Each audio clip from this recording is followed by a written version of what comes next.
Assalamualaikum warahmatullahi wabarakatuh. Apa kabar, sahabat rumah belajar?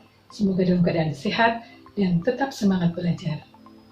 Ketemu lagi dengan Ibu Eni Aryani, Guru Kimia SMA Negeri 5, Kota Serang, Provinsi Banten.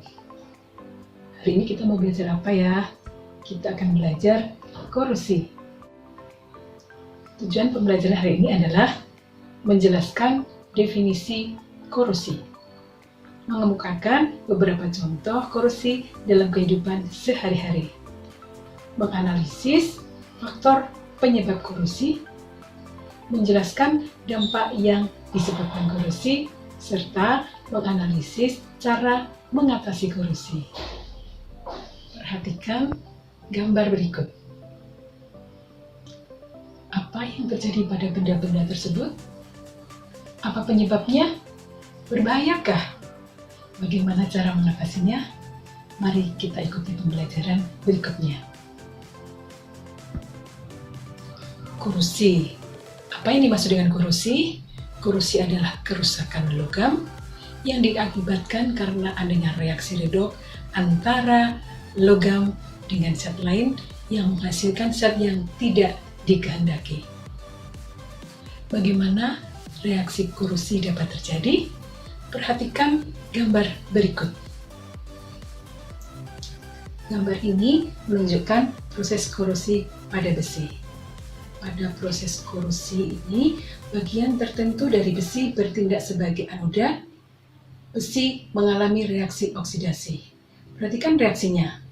Fe berubah menjadi Fe2+ dengan melepaskan 2 elektron. Elektron mengalir pada bagian tertentu yang disebut sebagai katoda. Di sana oksigen terreduksi. Reaksinya O2 ditambah 2H2O ditambah 4 elektron menghasilkan 4OH-. Ion Fe2+ teroksidasi menjadi Fe3+, berubah menjadi oksida terhidrat yang disebut dengan karat besi dengan rumus Fe2O3X H2O. Contoh korosi yang sering kita jumpai dalam kehidupan sehari-hari bisa kita lihat pada gambar berikut. Berikutnya, kita akan membahas faktor apa saja yang bisa menyebabkan korosi. Ada 2 faktor. Yang pertama adalah faktor utama, yang lainnya adalah faktor penunjang. Faktor utama untuk terjadinya korosi harus ada air, H2O, dan oksigen. Faktor yang kedua adalah faktor penunjang. Ada beberapa yang masuk di dalam faktor penunjang. Di antaranya adalah elektrolit.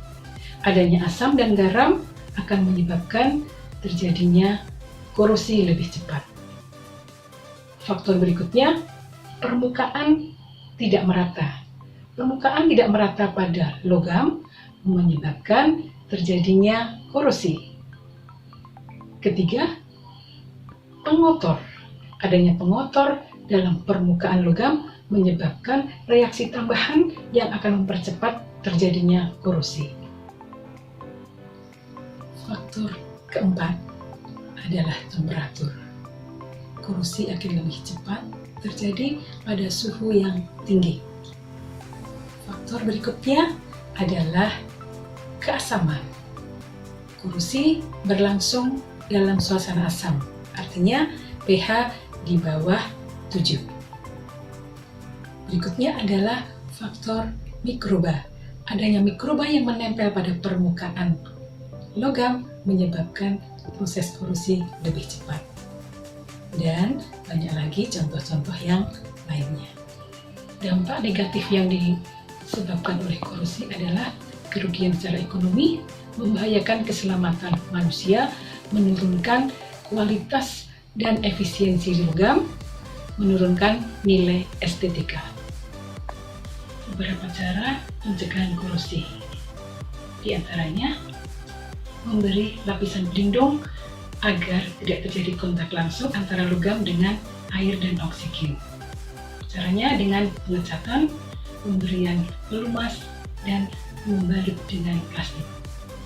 Cara yang lainnya dengan cara melapisi logam yang lebih susah untuk teroksidasi.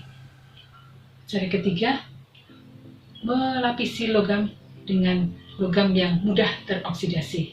Misalnya melapisi dengan Cr dan melapisi dengan Zn. Cara berikutnya adalah perlindungan katodik. Cara besi dilindungi di korosi biasanya menggunakan logam Mg.